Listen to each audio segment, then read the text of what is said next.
Just to review what we said last time, because we're going to be building on that, what we need is this term.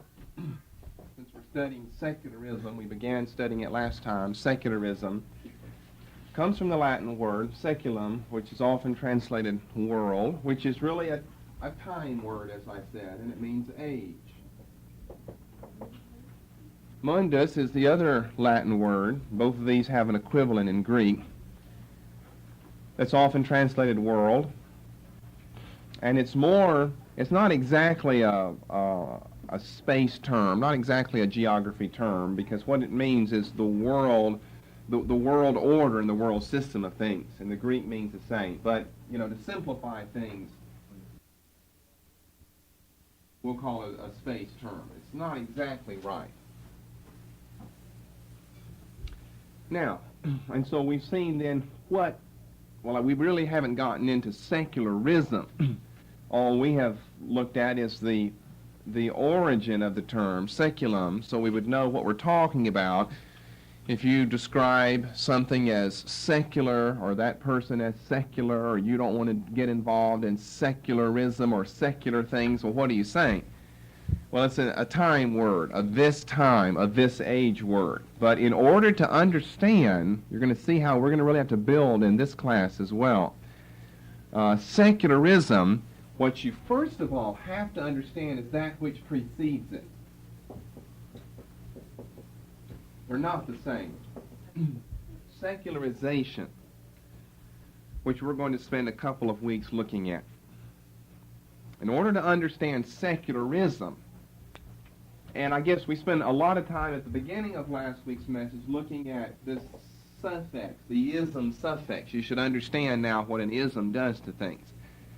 It turns something that may be good, may be bad, perhaps is just neutral, into something that is an ideology, a worldview, a philosophy, a way of looking at things, a Weltanschauung, the Germans would say, the way you look at and order the world around you. In order to understand secularism, we would have to look at the history that brought us this far, and here we need a derivative word, which again comes from the Latin seculum, which is secularization.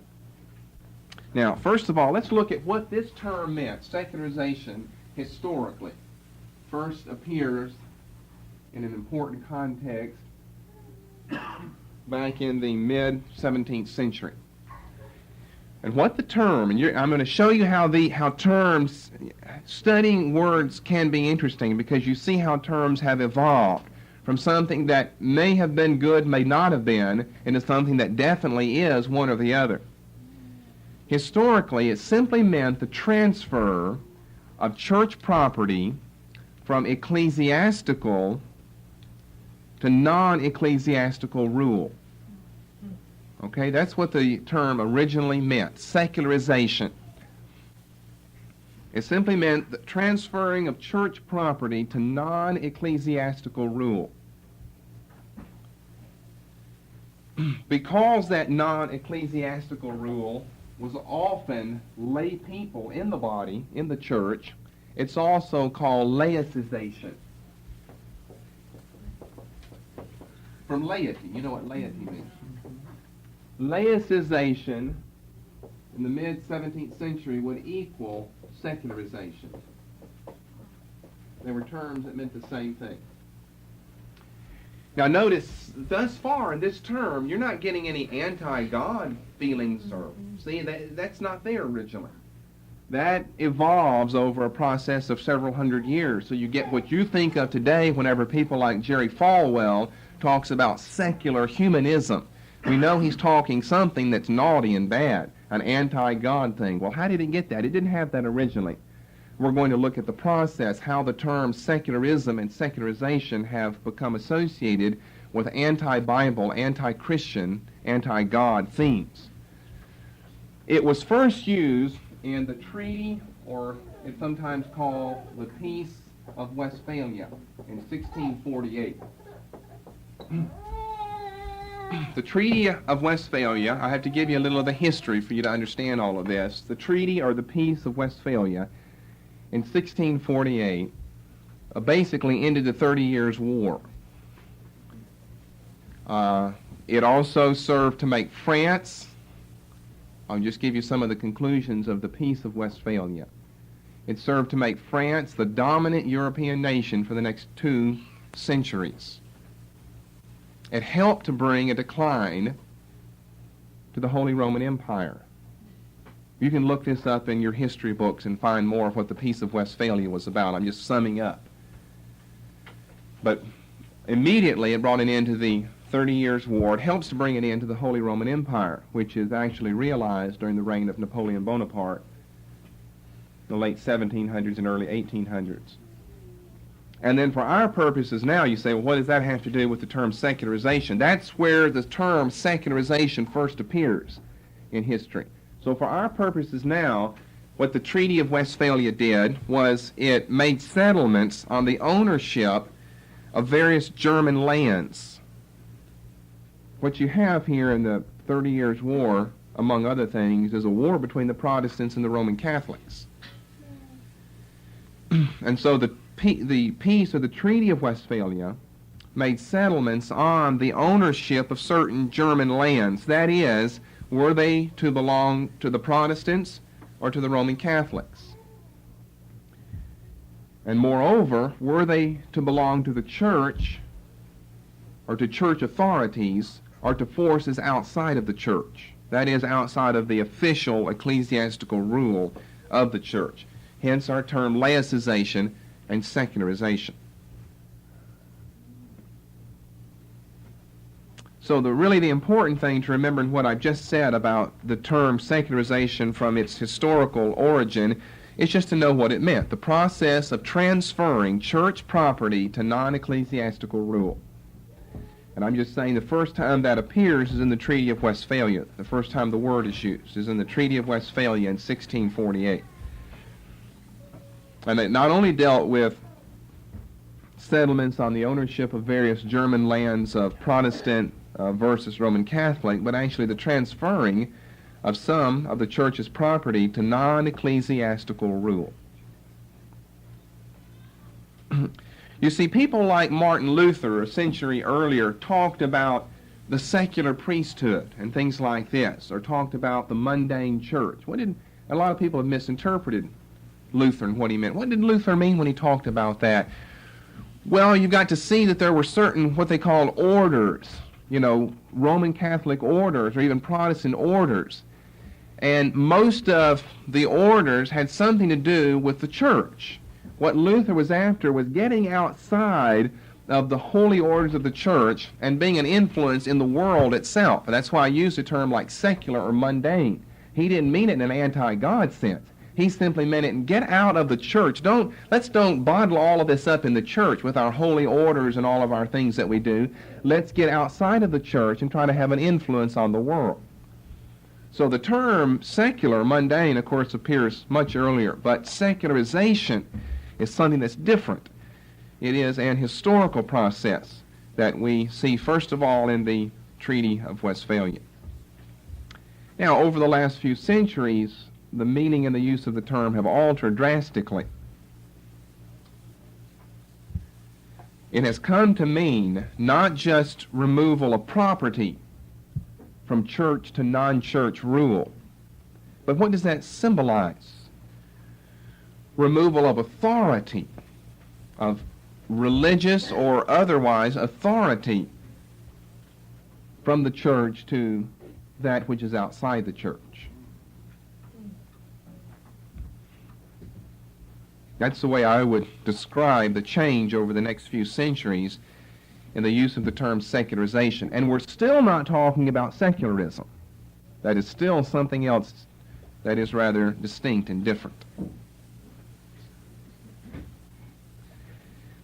So this might be important. Let me give you a definition of secularization as it's used in the 19th and 20th century.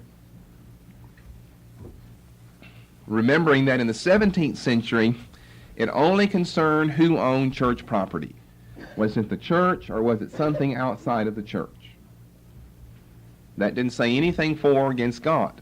It might have said something for or against the church and its rule, but nothing against God. In the 19th and 20th centuries, the term secularization means Here's how I would define it. This is my own definition. The social process, by process I mean it's a historical event. The social process preceding secularism.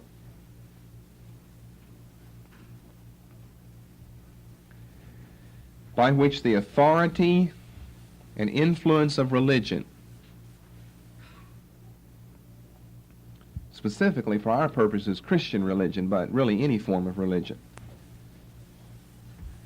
by which the authority and influence of religion are removed from all but the most private spheres.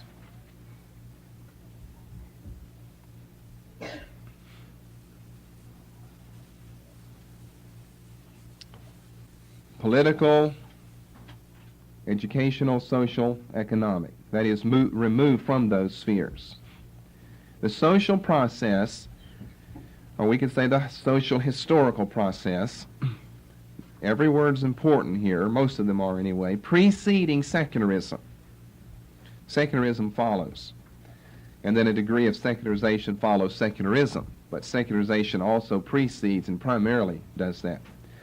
By which the authority and influence of religion. Now notice that we've gone into something different now than just a removal of church property from ecclesiastical rule.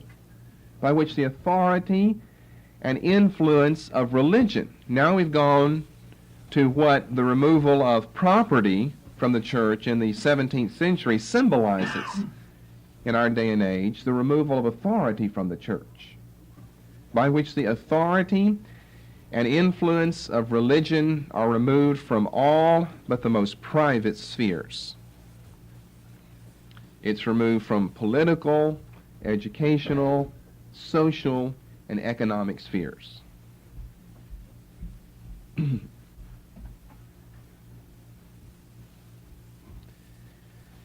Now, our country, in a lot of people's estimation, is, built upon the principle of a separation of church and state, which is not in the Constitution, which is not in the Bill of Rights, which is not in the Declaration of Independence. That was found in a private letter to a friend written by Thomas Jefferson.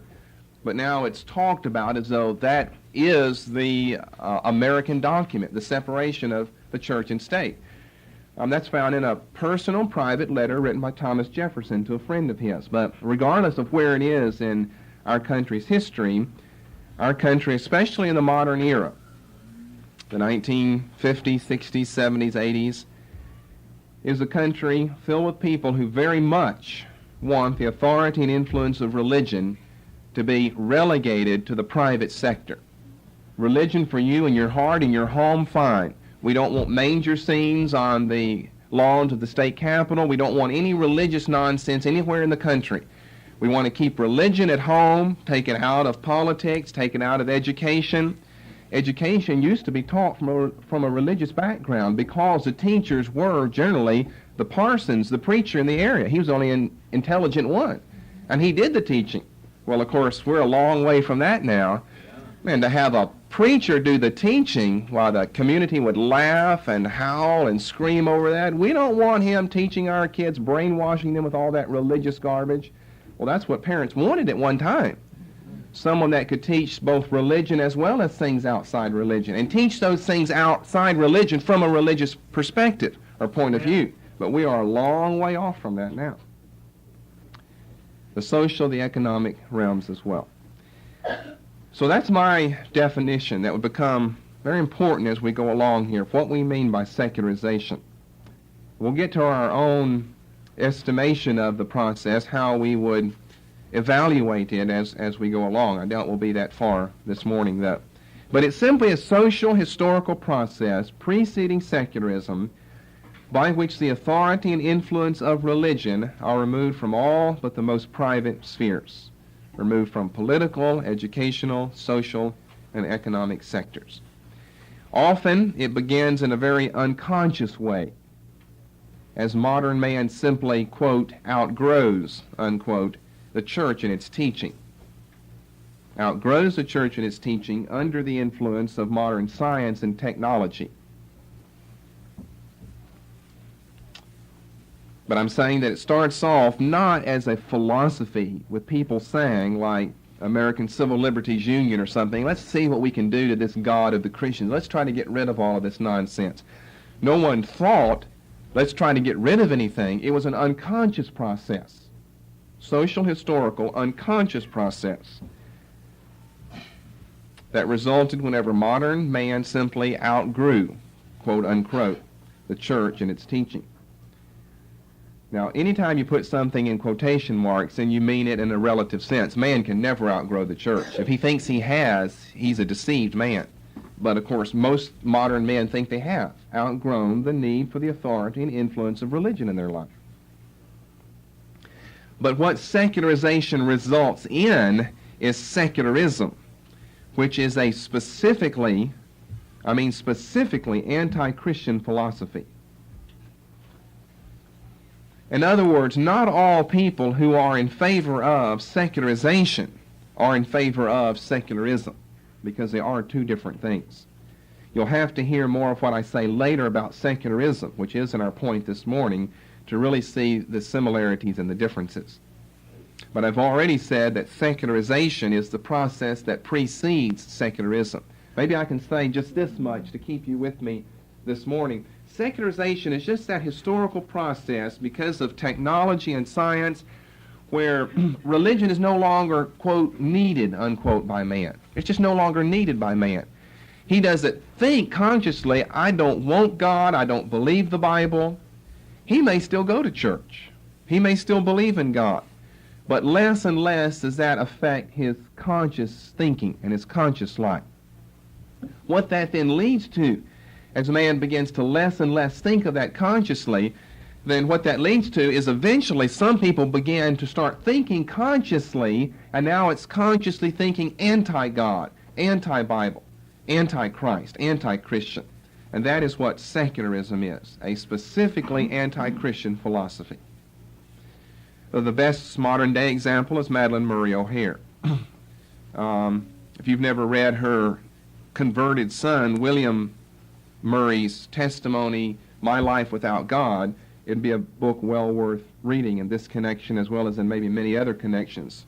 Bill Murray, of course, was the boy in the Supreme Court case back in the early 1960s that took, right to the Supreme Court, that took Bible reading and prayer out of school. His mother was the one that instigated the lawsuit, and he was the child that it was all about. I think he was about 12 years old at the time. And it just tells the horrors. You would not believe the day-to-day life of Madalyn Murray O'Hair. Or maybe you would, since you know how anti-God and vile she is in her blasphemies and cursings against God. But her son grew up through all of that, eventually came to the point of seeing the bankruptcy of all of it, and repudiated that and became a Christian back in the late 1970s. And has a ministry, I think, still in Austin, Texas, that is specifically geared against atheism in this country. Very interesting testimony. My Life Without God by Bill Murray, William Murray. The way he was raised, it's incredible that he's even sane today. I mean, his mother cursed at him, beat him, slapped him. He could never do anything right. She lived with her father and mother, and they were old people, elderly people, and so they still believed in religion. And she would curse and scream and blaspheme Christ all day long. And anyone that would contradict her, I mean, she was insanely possessed of the devil to be so anti. It's like you know God exists and you're so mad that he does. If he doesn't exist, so what? I mean, just forget about the concept then. Anyone who wants to fight against it so much, to me that shows they know down deep inside of them there is a God. And they're mad at God. It's interesting that although she was anti-God, every time one of her children were born, she had to have them baptized. Why that? There's that remnant of that notion that there is a God. There's something true in the church, and she took her children to be baptized. She won't admit that, but it's on the record that that was true.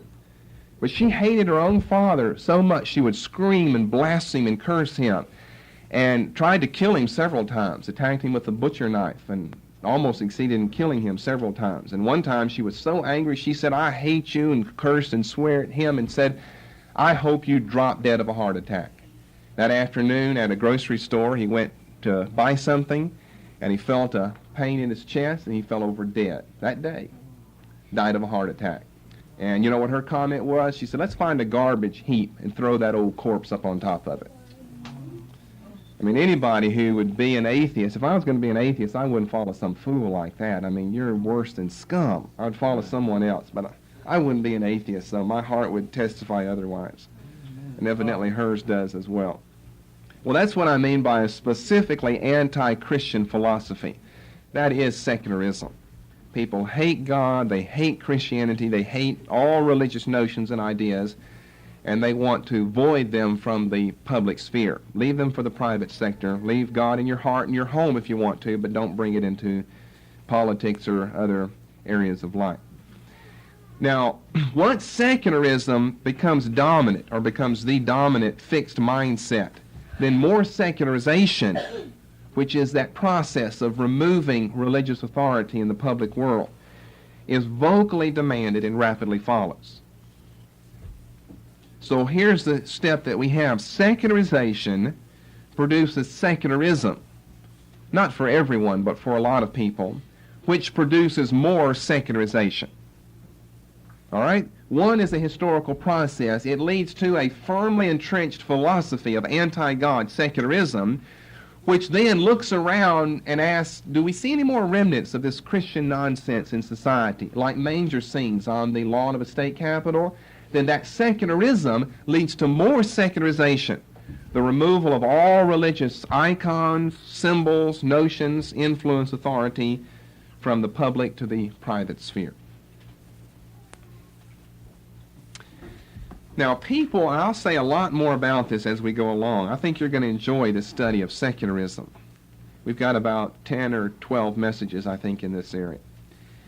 Some people try to distinguish between the two in saying that secularization is actually right and good, and secularism is what is wrong. But this is a deception.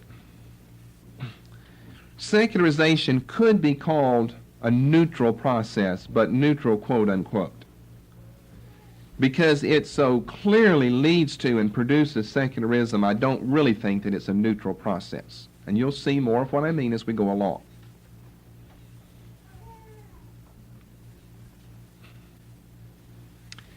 I'm going to read several pages here that I want you to listen to very carefully from a book I've mentioned before that we will have to study later here in this subsection as well.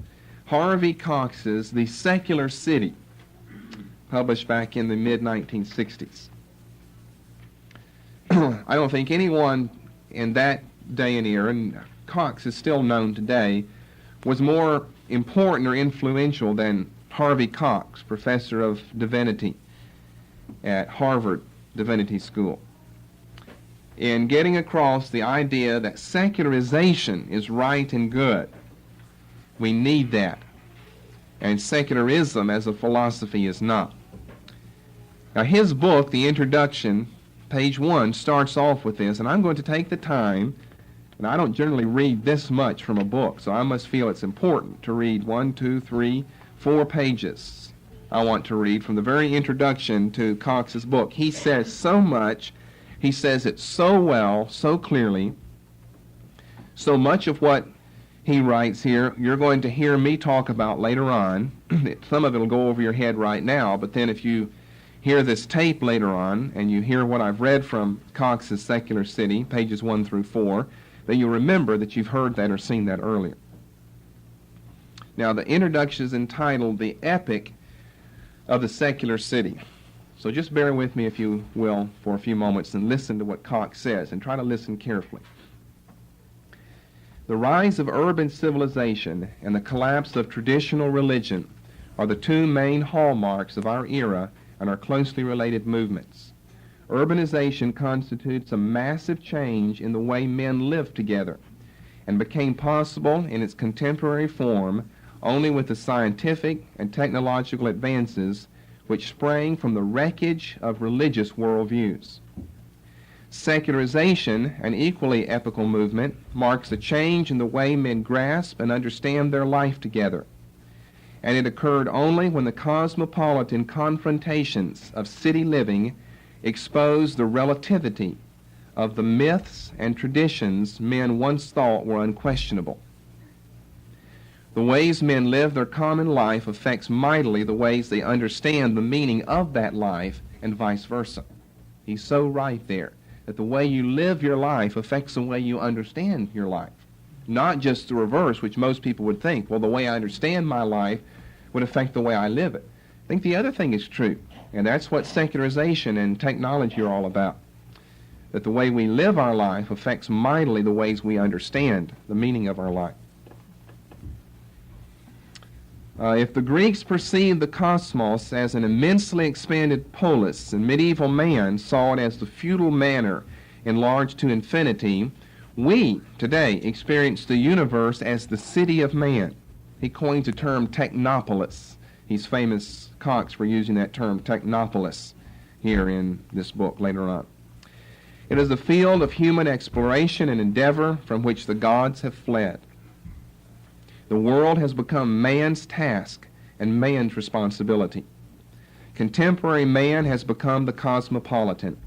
The world has become his city, and the city has reached out to include the world. The name for the process by which this has come about is secularization. What is secularization? A Dutch theologian says it is the deliverance of man first from the religious and then from the metaphysical control over his reason and his language. It is the loosing of the world from religious and quasi-religious understandings of itself. The dispelling of all closed worldviews, like the Christian worldview. The breaking of all supernatural myths and sacred symbols. Who was it? I think Paul Tillich, the famous American theologian, was the one who characterized America this century as, how did he say that? This is the land of broken symbols.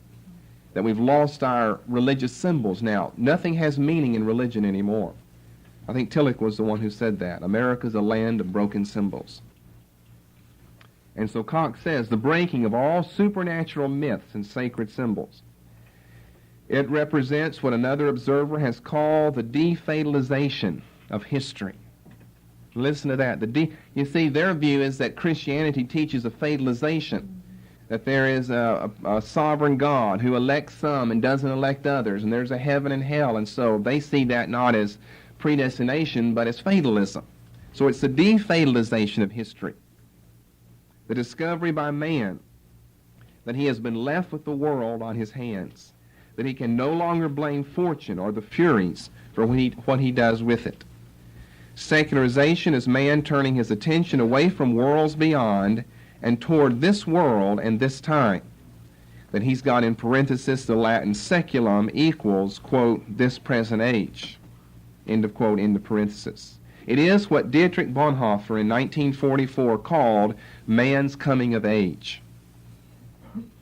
To some, Bonhoeffer's words still sound shocking. By the way, we will discuss Bonhoeffer's letters and papers from prison in a lot of detail, because Bonhoeffer has been interpreted in two radically different ways. One way by people like Kenneth Hamilton, another way by people like Harvey Cox and Paul Van Buren and some other well-known people of the 1960s. To some, Bonhoeffer's words still sound shocking, but they really should not.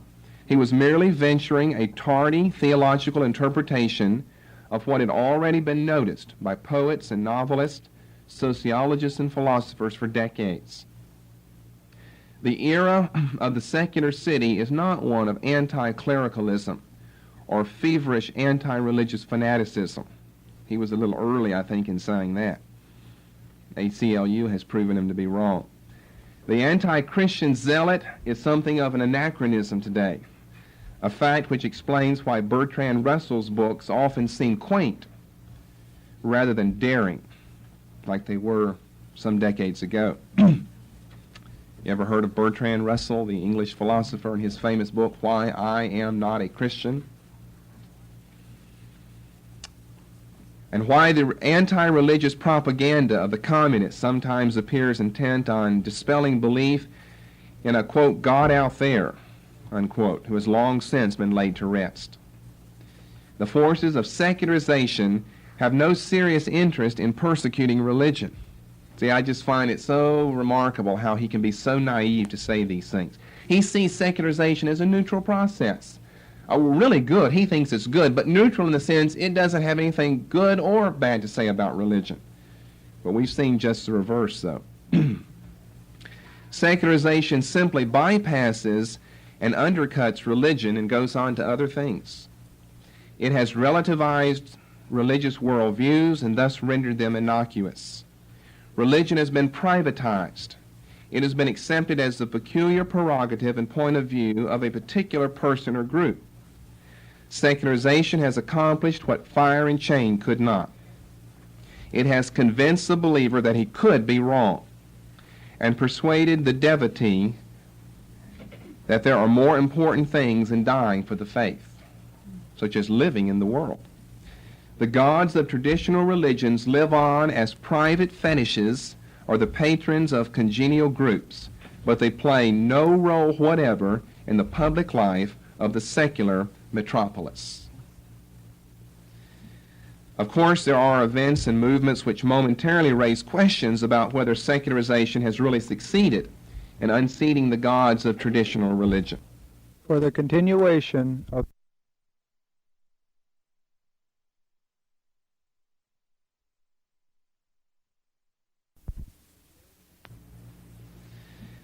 Of course, there are events and movements which momentarily raise questions about whether secularization has really succeeded in unseating the gods of traditional religion.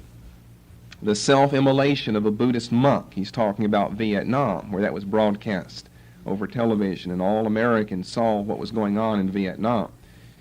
The self-immolation of a Buddhist monk, the rise of fanatic sects such as Soka Gakkai in Japan, the appearance of black Muslims in America, even the new vigor of Roman Catholicism, all seem to suggest that the published obituaries of religion have been premature. But, he says, a more careful look will reveal that these phenomena cannot be understood apart from certain swift-flowing secular currents in the modern world. These currents either express themselves in quasi-religious form or else elicit adjustments in religious systems which alter them so radically that they pose no real threat to the secularization process. By the way, he's written a book recently, Religion in the Secular City, which was the 20-year anniversary of this book, where he takes back some of his statements. He says, I never suspected. He's saying religion is dead. In the 1960s, religion is dead, forevermore dead. And if we see a few things that may tend to disprove that theory, he said they can be explained away easily. But since then, we've had the tremendous rise in fundamentalist televangelism that has just swept this country. Not to mention, as he does in that book, liberation theology among the Catholics in Central and South America. And so now he takes back some of his statements. It's good to stay with the Word. Men predict the future, and they don't know what the future holds. But we as Christians will know that religion will never die. Man is made a religious man. Whether he ends up anti-God, it'll be like a Madeline Murray O'Hare, probably anti-God, where at the same time you know that there is a God. Pluralism and tolerance are the children of secularization. They represent a society's unwillingness to enforce any particular worldview on its citizens. Movements within the Roman Catholic Church, culminating in the Second Vatican Council, indicate its growing readiness to be open to truth from all sides. That's not exactly what Second Vatican was about, but the Roman Catholic Church, as you well know, has certainly opened up. You see, he's writing, the Second Vatican lasted from 1962 to 1965, and he's writing this book in 1965. So it's right after the close of the Second Vatican Council, the first one being 1870. Pluralism is breaking out where once a closed system stood. The age of the secular city, the epoch whose ethos is quickly spreading into every corner of the globe, is an age of no religion at all. It no longer looks to religious rules and rituals for its morality or its meaning. For some, religion provides a hobby. For others, a mark of national or ethnic identification. For still others, an aesthetic delight. You see, he said that's all that religion means to people anymore. I guess what he'd say that we're doing here is a hobby. That religion to us is a hobby. Listen to this statement. For fewer and fewer, and he's right in what he's saying, for fewer and fewer does it provide an inclusive and commanding system of personal and cosmic values and explanations. He's exactly right in what he's saying because of the process of secularization. In other words, to sum that up in the fewer and fewer people are taking religion seriously. Fewer and fewer people take Christianity seriously. They do it because it's a thing to do, it's a hobby, gives national or ethnic identification. Well, that's especially true for Roman Catholics in Central and South America. Everybody's a Catholic down there. If you're a Central American or a South American, you're a Catholic. One equals the other. Or if you're a German, you're a Lutheran. Or if you live in England, you're an Anglican. It just goes with the national political package there, but no one takes it seriously, though.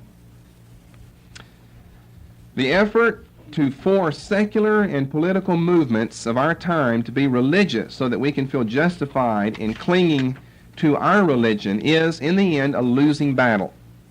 Secularization rolls on, and if we are to understand and communicate with our present age, we must learn to live in it in its unremitting secularity.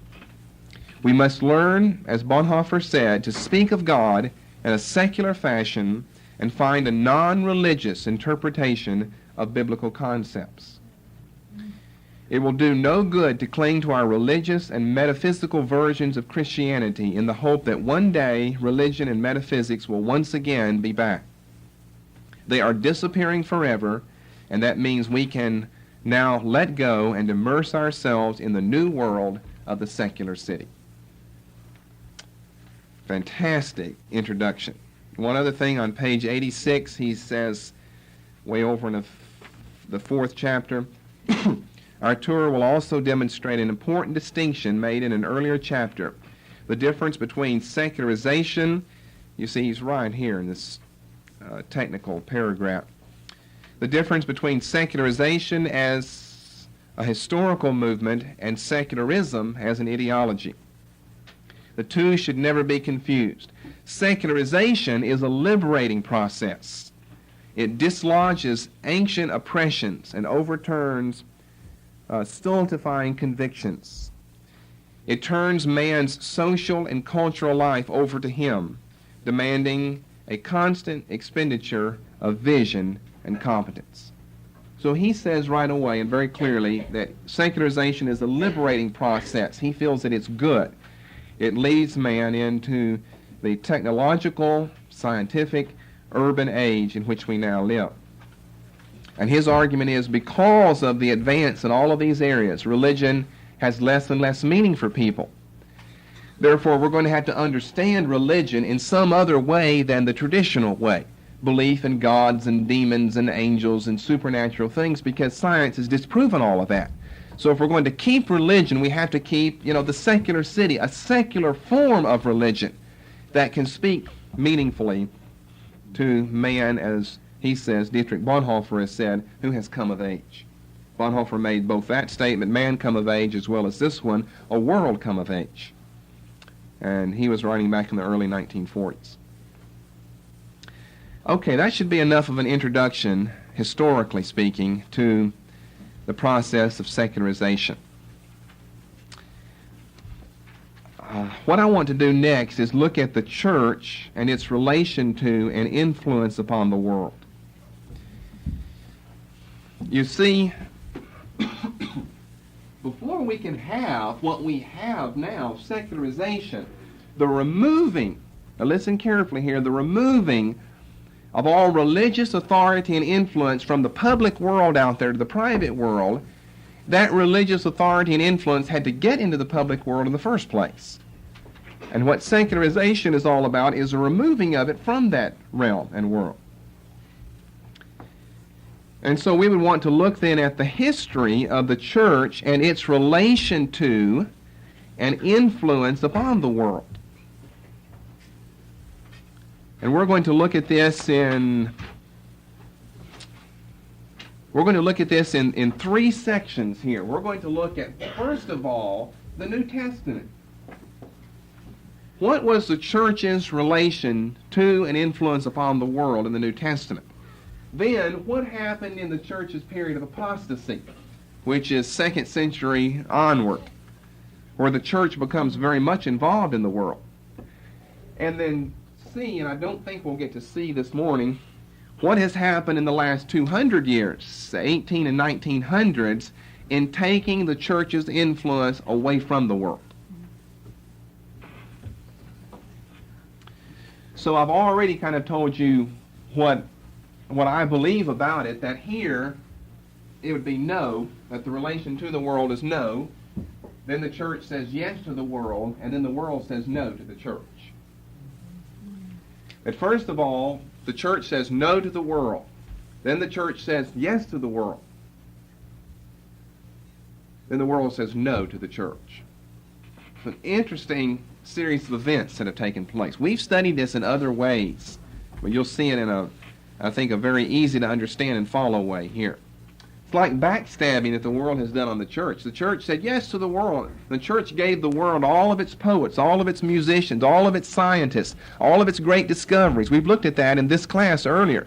The church was the leading institution for centuries and centuries. All great men were churchmen. The church was saying yes to the world. And once the church served to birth the modern man, the Enlightenment world, the Renaissance period, once the church served to birth that, saying yes to the world has turned around and said no to the church. We don't want your religious authority and influence anymore. It's been a very backstabbing series of events. We'll see what our opinion is later. So let's start A this morning. The attitude of the New Testament, the apostolic writings, to the church and its relation to and influence upon the world. For this, we'll need to start over in the book of Acts, the 2nd chapter. The church, its ministry and message, was the center of the Christian's life. I'll start with that statement. Now, you've heard me say that ever since I've come to this church in many different ways, and that's not something new with me. That is the biblical pattern, that the church, its ministry and message should be the center, it is, of the true Christian's life, the center of the Christian's life. His whole life revolves not around his family or his vocation or his hobby or his future. His whole life revolves around the church, its ministry, and its message. We have called that local identification, maybe for lack of a better term or phrase, but I don't know, that's a fairly good phrase, but you have to explain yourself to be sure. Now, what made that message so radical to your hearts and ears whenever you first heard that is no one else is doing that. You know how people treat church. Church is something to be privatized. It's for your heart, that you do on Sunday morning, you get right with God, and then you forget about the church for all practical purposes. Even if you're a worker in the church, truly the church and its theology and philosophy, it doesn't occupy your thoughts all the day long. I'm sure a lot of you have come a long way from those earlier days of being involved in the church. Where the teachings here, what do you do with the teachings? Probably at work you're going over and over those in your mind. I doubt you thought a lot about religion. If you had time to think, you thought about more worthwhile things, people would say, back in your early days. But the New Testament teaches that the church should be the center of the Christian's life. Acts 2, verses 41 through 47. Peter has preached on the day of Pentecost several thousand converts. They that gladly received his word were baptized. The same day there were added unto them about 3,000 souls. And they continued steadfastly in the apostles' doctrine and fellowship, and in breaking of bread, and in prayers. And fear came upon every soul, and many wonders and signs were done by the apostles. And look at these following verses. And all that believed were together, and had all things common. And you don't see that in churches today. Every person is just an island unto themselves. I mean, I remember being raised in church. I didn't know anybody in church. Church wasn't meaningful. People came with all different types of backgrounds, and I mean came with it, and there was no blending together once you got there. There was no unity at all. And as I said in a recent message, the typical attitude in American Christianity is that a person is free to transfer their allegiance from one church to another by his church letter. If he gets a transfer in a job to a better paying job, well, he just goes. He never even thinks, I'm leaving the church of Jesus Christ. Because of what? Because of denominationalism, which tells him, well, you can go to another city and find another Methodist church. And one Methodist equals another Methodist. Well, that's not what the Bible teaches. Number one, it's anti-denominational, for sure. And number two, the church in another place is not like the church in the first place. That was where God had placed that person. It's not going to be the same somewhere else. People don't even take that into thought or consideration at all. More often, they take into consideration the wishes of their children whenever they're moving from one place to another, instead of their identification in the church. Parents will say, oh, I don't want to pull my children out of school. They're going to make new friends. And they base their whole life around their children in school and their friends, never even giving a thought about, I'm leaving the church, because they always say, I can go to another church. Well, these people didn't think that way. All that believed were together, and they had all things common. Now, see, we have chapter and verse for our beliefs here. You won't find chapter and verse for old institutional Christianity. They sold their possessions and goods and parted them to all men as every man had need. And they, continuing daily with one accord in the temple, breaking bread from house to house, did eat their meat with gladness and singleness of heart. And we never got that in any of our spaghetti suppers. Praising God and having favor with all the people, and the Lord added to the church daily, really the Greek says, those being saved. Now what do you get from that? But the fact that the church was it, as far as the early Christians were concerned. Everything they did was done from the perspective of their relationship to the church. All right, chapter 4. Verse 23, when the apostles were let go, they went to their own company and reported all that the chief priest and elders said unto them. I mean, as soon as they let go, the first place they head to is back to the church to tell everyone what happened. And we have times like that. I mean, we're always hearing testimonies. We get together and you tell us what's been going on in your life, what has happened. I never had that in our church. We never had a testimony time where you stood up and told what was going on in your life or what the Lord had been doing with you or how I'd been dealing with you. Why? Because there was no unity there, and unity was not intended to be there. People they didn't care about what was going on in someone else's life.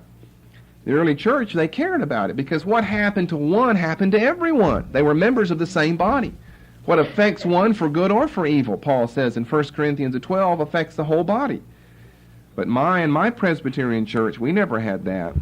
Just it was old, dead, stale, dry, formal religion.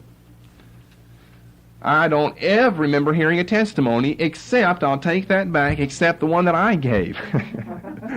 The night I got converted, I raised my hand. I interrupted the message in a big, formal church with all the stained glass and the flowing robes on the minister.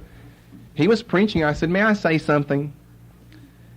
I mean, here, that wouldn't be a big deal. You know, if you raise your hand, may I say something? But in a church like that, you know, everyone, what's going on? What happened? I wasn't nervous, but whenever someone does that, it makes everyone else nervous for them, around them, though. You know, what's the minister going to do? Well, thankfully, he stopped the sermon and said, well, yes, you may talk. I was only 15. That was the only testimony I ever heard in our big, formal Presbyterian church as mine. And I stood up and gave my testimony of salvation. Hallelujah. Then in the same chapter, verses 31 through 37. When they had prayed, they believed in bringing needs together. These were the needs of the apostles, and the whole church would pray about it. When they had prayed, the place was shaken where they were assembled together, and they were all filled with the Holy Spirit and spake the word of God with boldness. And the multitude of them that believed were of one heart and of one soul.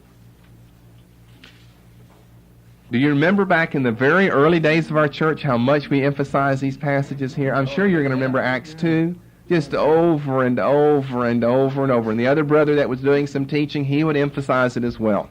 It was so important. That's what the church should be all about. So we don't have to tell you that as though it were something new. We've been with that for many years. Neither said any of them that all of the things which he possessed was his own, but they had all things common. With great power gave the apostles witness of the resurrection of the Lord Jesus, and so forth. Neither was there any among them that lacked. For as many as were possessors of lands or houses sold them, and brought the prices of the things that were sold, and laid them at the apostles' feet, and distribution was made. Chapter 5, verses 41 and 42. They departed from the presence of the council, rejoicing that they were counted worthy to suffer shame for his name. And daily in the temple, the apostles, and where? In every house. They had house meetings in Jerusalem. One home couldn't hold 5,000 people. But they had house meetings where various people would meet, and various apostles would go to the different homes and teach the people. And on other occasions, perhaps larger numbers of them would actually congregate at the temple. But I doubt all 5,000 believers at one time. But daily in the temple and in every house, they ceased not to teach and preach Jesus Christ. And you know, back in the foundation of our church, we kind of took these scriptures literally, and we met almost every day.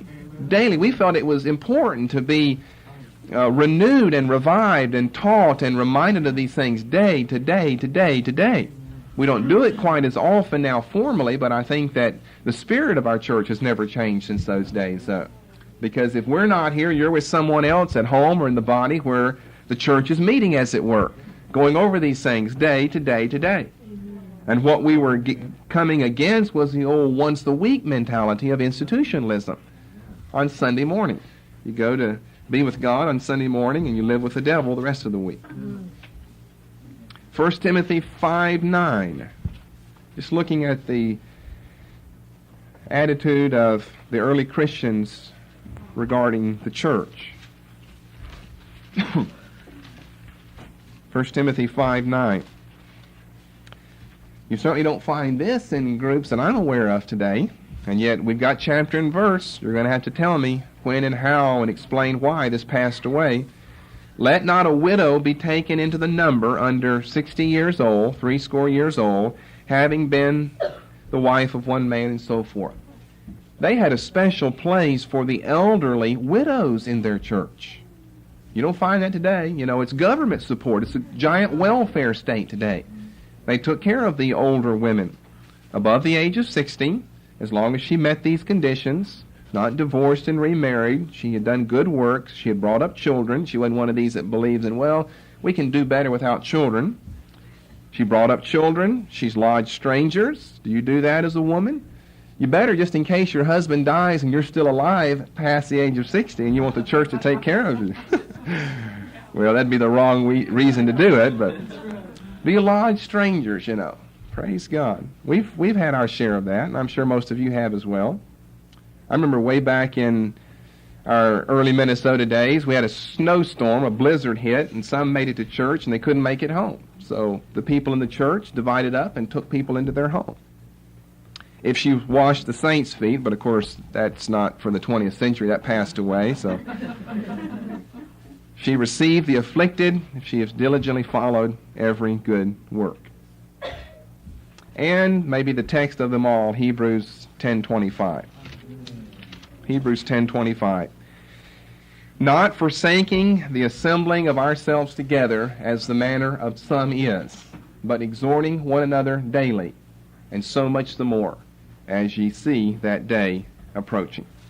Hebrews 10:25.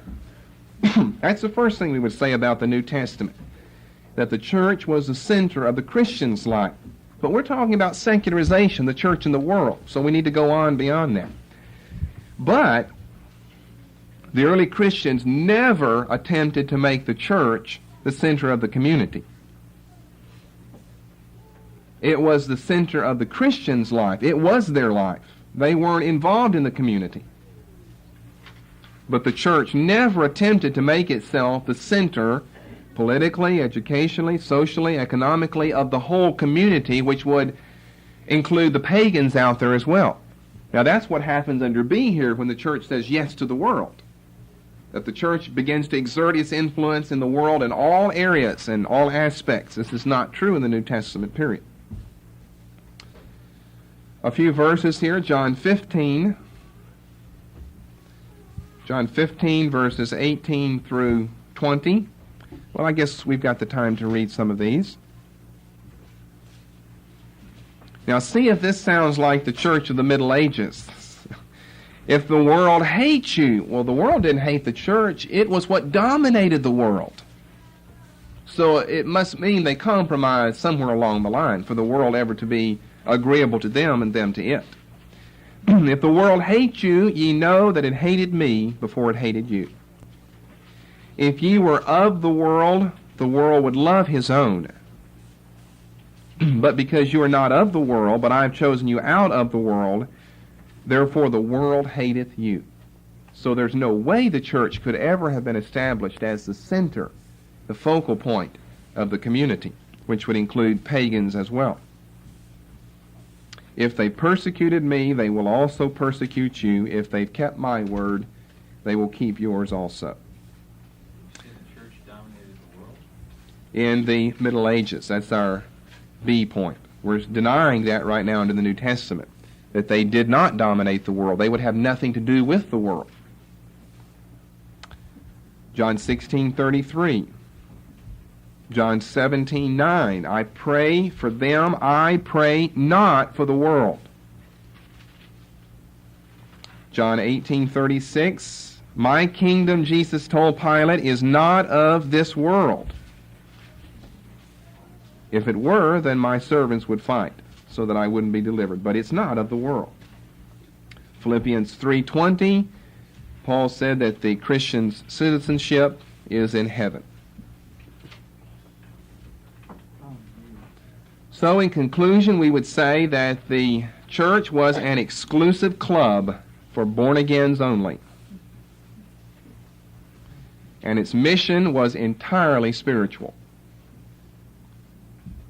Set forth in Matthew 28, verses 19 and 20. You see, before we can have secularization, I have to keep getting a little ahead of myself to make sure you understand why we're looking at what we are now. We have to have the church out in the world influencing all the spheres. So that modern man today wants to take the church's influence away from all those spheres. We're looking back into the early church's history, the book of Acts, the first century, and the church did not, because it was not commissioned to, exert an influence upon the world in any way except spiritually. It was an exclusive club for born-agains only. And its mission was entirely spiritual. It did not have a mission of controlling education for the community. Now, it would educate its own, but I'm talking about the community. It was not commissioned by God to educate the community. Pastors were not commissioned to be the teachers for the saved people as well as the lost people. It was not commissioned to run for political office, the leaders of the church, to control the economic or the social realm or order, or to influence it. The church was an exclusive club, I'll say it again, of born-agains only, and its mission was entirely spiritual. Matthew 28:19 to 20. Jesus said, go into the world, make disciples, and teach them the Word of God. It didn't say do anything else. That's what the church's mission is, to make disciples and to teach them the Word of God. Teach them all things, Matthew says, that Jesus said. Teach them all things, whatsoever I have commanded you. Which would inform us that its mission was entirely spiritual.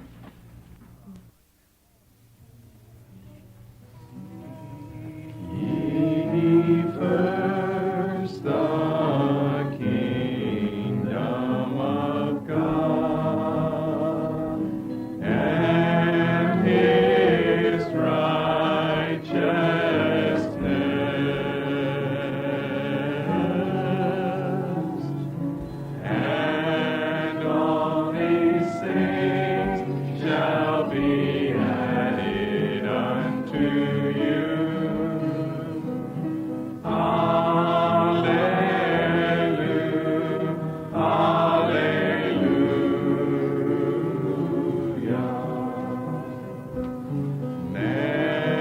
shall not